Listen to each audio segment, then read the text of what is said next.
Lorenzo, seconda vittoria consecutiva in campionato, una vittoria ma con tanta sofferenza. Sì, è andata così, con tanta sofferenza, perché un po' ce la siamo complicata da soli, un po' per il valore dell'avversario, però penso che ho visto una squadra nostra lottare fino in fondo, siamo andati in vantaggio subito dopo 5 minuti, credo. Sì, 4. Dopo abbiamo arretrato un po', credo anche per la bravura degli avversari, un po' per errori nostri, perché onestamente non avevamo preparato la partita in quel modo lì. Invece al secondo tempo abbiamo corretto un po' le cose, però dopo dall'espulsione di Roy pensavo onestamente più un pochino a coprirmi, poi è nato quel gol e abbiamo portato fino in fondo. Poi una perla di Ancione credo che ha chiuso la partita.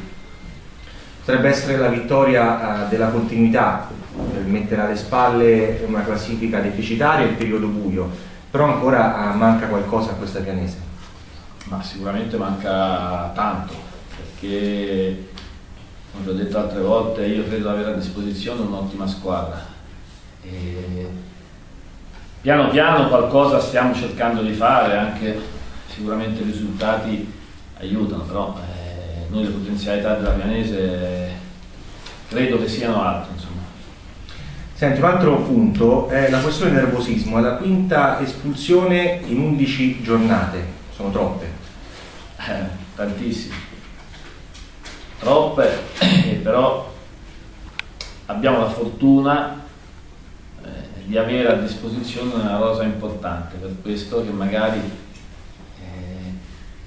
tra virgolette ci possiamo permettere alcune espulsioni. È chiaro che magari tutte le espulsioni sono venute un po' fortuite, anche oggi credo da un rigore nostro, l'espulsione diretta avversario perché era già ammonito e è stato espulso Roy.